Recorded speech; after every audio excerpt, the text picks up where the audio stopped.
हरे कृष्णा।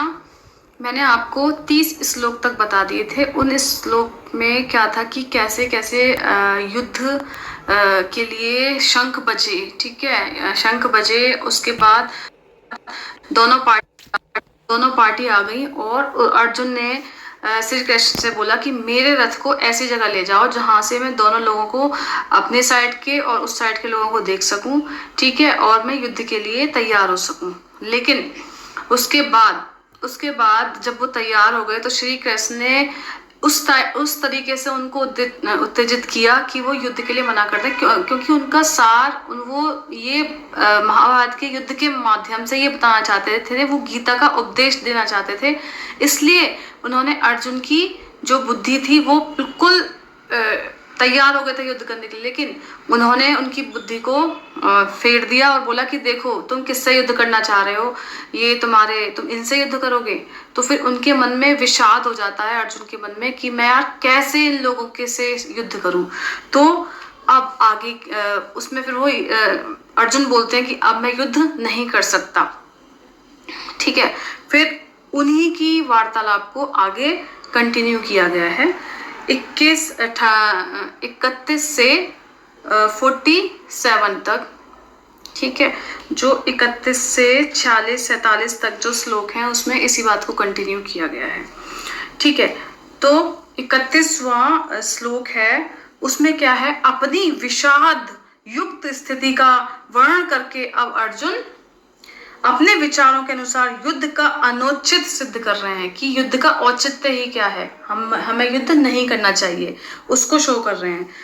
तो श्लोक है, निमित्तानि च पश्यामि विपरीतानि केशव, न च श्रेयो अनुपश्यामि हत्वा स्वजन्माहवे। हे केशव, मैं लक्षणों को भी विपरीत ही देख रहा हूँ तथा युद्ध में स्वजन समुदाय को मारकर कल्याण भी नहीं देखता हूँ। प्रश्न में क्या है, मैं लक्षणों को भी विपरीत ही देख रहा हूँ का क्या आशय है? उत्तर है, किसी भी क्रिया के भावी परिणाम की सूचना देने वाले शगुन होते हैं ना, शगुन आदि चिन्हों को लक्षण कहा जाता है। श्लोक में निमित्तानि पद इन्हीं लक्षणों के लिए है। अर्जुन लक्षणों को विपरीत बतलाकर यह भाव दिखला रहे हैं कि असमय में ग्रहण होना, धरती का कांप उठना और आकाश से नक्षत्रों का गिरना आदि बुरे शगुनों से भी यही प्रतीत होता है कि इस युद्ध का परिणाम अच्छा नहीं होगा। इसलिए मेरे समझने से युद्ध न करना ही श्रेयकर है, हमें युद्ध नहीं करना चाहिए। अब दूसरा प्रश्न है, युद्ध में स्वजन समुदाय को मारकर कल्याण भी नहीं दिखता, इस कथन का क्या अभिप्राय है? अर्जुन के कथन का भाव यह है कि युद्ध में अपने सगे संबंधियों के मारने से किसी प्रकार का हित होने की संभावना नहीं है, क्योंकि प्रथम तो आत्मीय स्वजनों के मारने से चित्त में पश्चाताप जनित लोभ होगा, दूसरे उनके अभाव में जीवन दुखमय हो जाएगा, और तीसरे उनके मारने से महान पाप होगा। इस दृष्टि से न इस लोक में हित होगा और न परलोक में ही होगा। अतएव मेरे विचार से युद्ध करना किसी प्रकार का भी उचित नहीं है, किसी प्रकार से भी उचित नहीं है। अब अगले जो श्लोक है उसका संबंध किससे है? अर्जुन ने कहा कि स्वजनों को मारने से किसी प्रकार का भी हित होने की संभावना नहीं है। अब फिर वे उसी की पुष्टि करते हैं। ठीक है, ना काणक्षे विजयम कृष्ण न च राज्यम सुखानि च, किम नो राजेन गोविंदा किम भोगेर जीवितान वा। हे कृष्ण, मैं न तो विजय चाहता हूं और न राज्य तथा सुखों को ही। हे गोविंद, हमें ऐसे राज्य से क्या प्रयोजन है अथवा ऐसे भोगों से और जीवन से भी क्या लाभ है जो अपनों को मारने से मिले? प्रश्न क्या है? अर्जुन के इस कथन का स्पष्टीकरण कीजिए, उन्होंने क्यों कहा?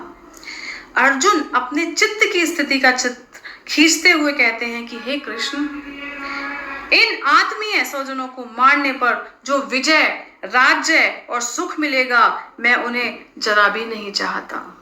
मुझे तो यही प्रतीत होता है कि इनके मारने पर हमें इस लोक और परलोक में संताप ही होगा। फिर किस लिए युद्ध किया जाए और इन्हें मारा जाए? क्या होगा ऐसे राज्य का और ऐसे भोगों का? मेरी समझ से तो इन्हें मारना जीने में कोई लाभ नहीं है। अब जो अगला श्लोक है उसका संबंध है जो अब अर्जुन स्वजन वध से मिलने वाले राज्य भोग आदि को न चाहने का कारण दिखलाते हैं कि उनको मारने से जो मुझे भोग मिलेगा मुझे वो ना चाहिए, उसका कारण बतलाते हैं। येषामर्धे कांडच्छितम नो राज्यं भोगः सुखानि च न इमे अवस्थिता युद्धे प्राणास्त्वा उक्त्वा धनानि च। हमें जिनके लिए राज्य भोग और सुखादि अभिष्ट हैं वे ही ये सब धन और जीवन की आशा को त्याग कर युद्ध में खड़े हैं। ठीक है, अब इसमें प्रश्न क्या है? प्रश्न अर्जुन के इस कथन का क्या अभिप्राय है? अर्जुन ने ये कथन क्यों कहा?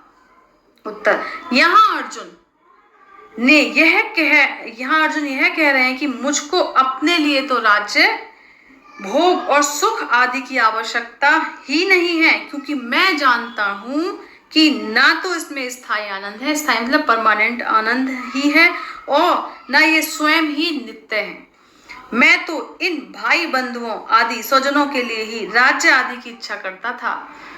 ठीक है, जो मेरे भाई हैं, जो मेरे बंधु हैं, मेरे बच्चे हैं, उनके लिए इच्छा करता था, परंतु मैं देखता हूं कि ये सब युद्ध में प्राण देने के लिए तैयार खड़े हैं। अभिमन्यु भी तैयार खड़ा है, भीम, नकुल, सहदेव सब तैयार खड़े हैं। ठीक है, यदि इन सब की मृत्यु हो गई तो फिर राज्य भोग और सुख आदि किस काम आवेंगे? इसलिए किसी प्रकार भी युद्ध करना उचित नहीं है। अब अगले श्लोक का संबंध यह है कि इस प्रकार युद्ध का अनुचित दिखलाकर अब अर्जुन युद्ध में मरने के लिए तैयार होकर आए हुए स्वजन समुदाय में कौन कौन है उनका संक्षेप वर्णन करते हैं। आचार्य पित्रा पुत्रात् स्त्वेव च पितामहः मातुलः श्वशुरः पौत्रः श्यालाः संबंधितास्तः।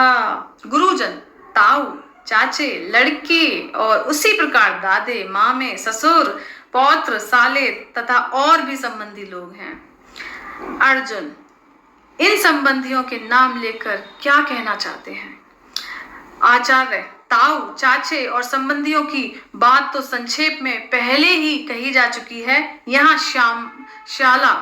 शाला मतलब शब्द में धुष्ट्रधुम्न, शिखंडी और सुरथ आदि तथा संबंधित से जयद्रथ आदि का स्मरण कराकर वे ये कहना चाहते हैं कि संसार में मनुष्य अपने प्यारे संबंधियों के ही लिए तो भोगों का संग्रह किया करते हैं। जब ये ही मारे जाएंगे तब राज्य भोगों की प्राप्ति से होगा ही क्या? हे राज्य भोग तो दुख के ही कारण होंगे, फिर ऐसे राज्य भोग तो दुख के ही कारण होंगे। ठीक है, जब सब लोग मर जाएंगे और तब मैं जीत जाऊंगा, राजा बन जाऊंगा, ठीक है, तो ये सब क्या होंगे? दुख के ही कारण होंगे।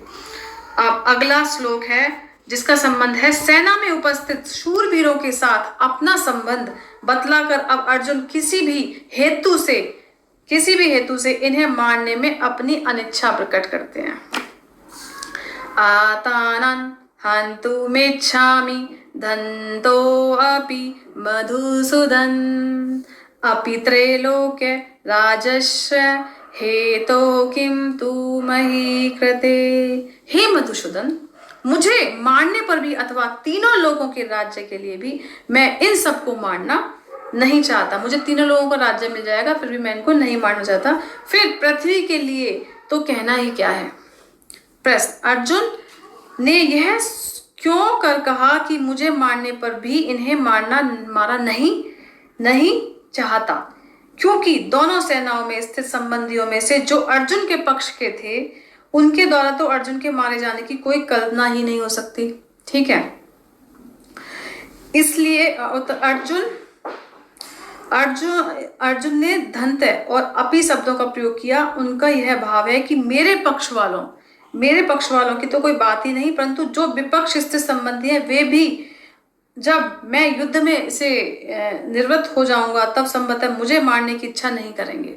जब मैं कहूंगा कि मुझे युद्ध नहीं करना तो वो भी युद्ध करने की इच्छा नहीं करेंगे, क्योंकि वे सब राज्य के लोग से ही तो युद्ध करने को तैयार है। मैं जब बोलूंगा कि ये राज्य तुम ही रख लो तो वो मान जाएंगे, वो युद्ध नहीं करेंगे। जब हम लोग युद्ध से निवृत्त होकर राज्य की आकांक्षा ही छोड़ देंगे तो मारने का कोई कारण ही नहीं रह जाता। परंतु कदाचित इतने पर भी उनमें से कोई मुझे मारना चाहेगा तो उन मुझे मारने की चेष्टा करने वालों को भी मैं नहीं मारूंगा। जो मुझे मारने की इच्छा करेंगे उनको भी मैं नहीं मारूंगा। प्रश्न अब क्या है, तीनों लोगों के राज्य के लिए भी नहीं, फिर पृथ्वी के लिए तो कहना ही क्या है। ये वाली बात अर्जुन ने क्यों कही।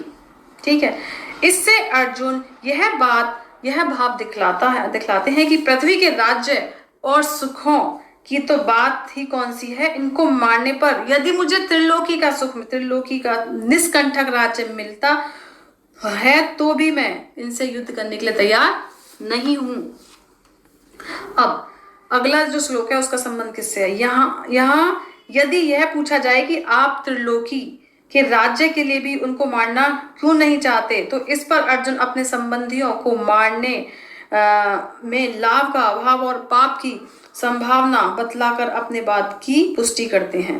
निहत्य धृतराष्ट्रान्नः का प्रीतिः स्याज्जनार्दन पापमेवाश्रयेदस्मान् हत्वेतानातयायिनीम्। हे जनार्दन, धृतराष्ट्र के पुत्रों को मारकर हमें क्या प्रशंसा होगी। इन आतताइयों को मारकर तो हमें लाभ ही नहीं होगा। आतताइयों को मारकर क्या लाभ होगा। बड़ा ही अच्छा ये है, इसमें आपको सारी चीजें मिलेंगी। धृतराष्ट्र के पुत्रों को मारकर हमें क्या प्रशंसा होगी, इसका क्या लाभ है, इसका क्या भाव है। अर्जुन कहते हैं कि विपक्ष में स्थित इन धृतराष्ट्र पुत्रों को और उनके साथियों को मारने से इस लोक और परलोक में हमारी कुछ भी इष्ट सिद्धि नहीं होगी, और जब इच्छित वस्तु ही नहीं मिलेगी तब प्रसन्नता तो होगी ही कैसे। अतएव किसी दृष्टि से भी मैं इनको मारना नहीं चाहता।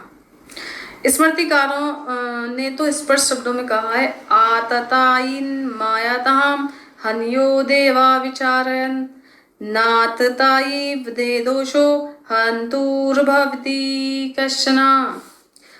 तो इसका भावार्थ है अपना अनिष्ट करने के लिए आते हुए आतताई मतलब आतंकवादी कह सकते हैं, को बिना विचारे ही मार डालना चाहिए। आतती के मारने वालों को कुछ दोष नहीं होता। अगर कोई ऐसे लोग हैं तो उनको मारने से कोई दोष नहीं होता, उनको मार देना चाहिए। तो कौन कौन आते हैं जो आतताई की लिस्ट में आते हैं। ठीक है, आग लगाने वाले जो आग लगाते हैं, विष देने वाले, हाथ में शस्त्र लेकर मारने को उद्दंड, धन हरण करने वाले, जमीन छीनने वाले और स्त्री का हरण करने वाले, ये 6 ही आतताई माने जाते हैं। दुर्योधन आदि में आतताई के उपयुक्त लक्षण पाए जाते हैं। ठीक है, उनमें ये सब लक्षण थे। क्यों कह सकते हैं, क्योंकि लाक्षा भवन में आग लगाकर उन्होंने पांडव को जलाने की चेष्टा की थी, लाक्षा भवन में आग लगा दी थी। भीमसेन के भोजन में विष मिला दिया था। बचपन में एक बार भोजन दिया गया था तो उनको खीर बहुत पसंद थी, तो खीर में विष डाल दिया था। बहुत सारी खीर खिलाई उनको और उनको लपेट के और उनको समुद्र में डाल दिया। लेकिन क्योंकि ईश्वर उनके साथ था तो समुद्र देवता ने उनको अमृत दे दिया, जिससे उनकी मृत्यु ना हो। ठीक है, जुए में छल करके पांडवों को समस्त धन और समस्त राज्य को हर लिया। जुए में भी उनके साथ छल किया था। ठीक है, और अन्याय पूर्वक द्रौपदी को सभा में लाकर उनका घोर अपमान किया और जयद्रथ उन्हें हर कर ले गया था। इस अवस्था में अर्जुन ने यह कैसे कहा कि इन आततियों को मारकर तो हमें पाप ही लगेगा, जबकि आततियों को मारना किसने बोला? स्मृतिकारों ने भी बोला है कि आततियों को मारने से कोई दोष नहीं लगता, इन 6 लोगों के को मार सकते हैं। क्यों बोला है ना? तो उत्तर, इसमें कोई संदेह नहीं कि स्मृतिकारों के मत में आततियों का वध करना दोष माना गया है, दोष नहीं माना गया। और यह भी निर्विवाद सत्य है कि दुर्योधन आदि आतताई थे, परंतु कहीं स्मृतिकार ने एक विशेष बात यह भी कही है, स एव पापिष्ठो तमो या कुर्यात कुलनाशनम। जो अपने कुल का नाश करता है वह सबसे बड़ा पापी है। चलो ठीक है, दुर्योधन तो आतताई है, लेकिन जो एक स्मृतिकार ने यह भी बोला है कि अगर जो अपने कुल का नाश करता है वो और भी बड़ा पापी है। ठीक है, इन वाक्यों को सामान्य आज्ञा की अपेक्षा कहीं बलवान समझकर यहाँ अर्जुन यह कह रहे हैं कि धृतराष्ट्र के पुत्र आतताई होने पर भी जब हमारे कुटुंबी हैं तब इनको मारने में तो हमें पाप ही होगा और लाभ तो किसी प्रकार से नहीं होगा। ऐसी अवस्था में इन्हें मारना नहीं चाहता। अर्जुन ने इस अध्याय के अंत तक इसी बात का स्पष्टीकरण किया है। इस अध्याय के लास्ट तक वो अपनी ही बात का स्पष्टीकरण करते रहे हैं। अब जो संबंध है अगले श्लोक का वो है, स्वजनों को मारना सब प्रकार से हानिकारक बतलाकर अब अर्जुन अपना मत प्रकट कर रहे हैं। तस्यानार्य वर्यं हन्तु धार्तराष्ट्रान् स्वबान्धवान् स्वजनं हि कथं हत्वा सुखिन् सोयाम् माधव। अतएव हे माधव, अपने ही बांधव धृतराष्ट्र के पुत्रों को मारने के लिए हम योग्य नहीं हैं। अपने ही बांधव को मारने के लिए योग्य नहीं है, क्योंकि अपने ही कुटुंब को मारकर हम कैसे सुख पाएंगे।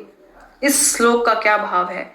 इस श्लोक में तस्मात् पद का प्रयोग करके अर्जुन यह कह रहे हैं कि मेरी जैसी स्थिति हो रही है और युद्ध ना करने के पक्ष में मैंने अब तक जो कुछ कहा है तथा मेरे विचार में जो बातें आ रही हैं, अब सबसे यही निश्चय होता है कि दुर्योधन आदि बंधुओं को मारना हमारे लिए सर्वदा अनुचित है। कुटुंब को मारकर हमें इस लोक या परलोक में किसी तरह का कोई भी सुख नहीं मिलेगा, ऐसी जरा भी संभावना नहीं है। अतः मैं युद्ध नहीं करना चाहता।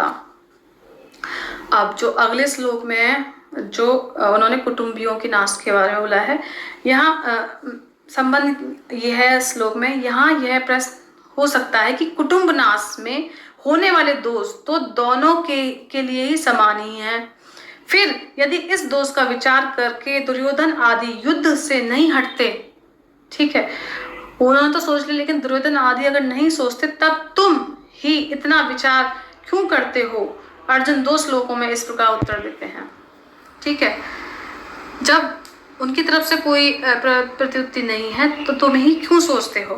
तो उसमें इन 2 श्लोकों में अर्जुन ने उस बात की पुष्टि की है।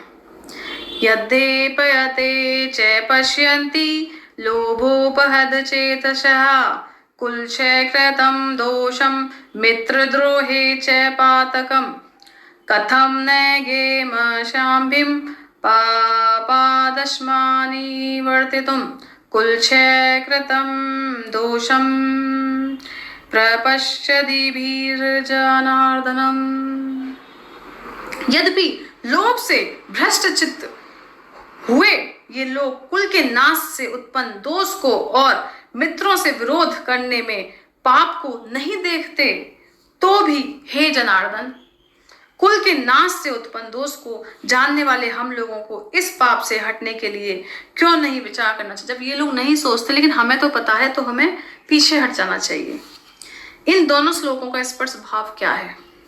यहाँ अर्जुन के कथन का यह भाव है कि अवश्य ही दुर्योधन आदि यहाँ यह कार्य अत्यंत ही अनुचित है। दुर्योधन का कार्य जो है बहुत अनुचित है, परंतु उनके लिए ऐसा करना कोई बड़ी बात नहीं है, क्योंकि लोभ ने उनके अंतःकरण के विवेक को नष्ट कर दिया है। इसलिए न तो वे यह देख पाते हैं कि कुल के नाश से कैसे कैसे अनर्थ होंगे, वो उसका इम्पैक्ट नहीं देख पा रहे हैं और क्या क्या इसके दुष्परिणाम होते हैं, और ना उन्हें यही सूझ पड़ता है कि दोनों सेनाओं में एकत्रित बंधु बांधवों और मित्रों का परस्पर वैर करके एक दूसरे को मारना कितना भयंकर पाप है।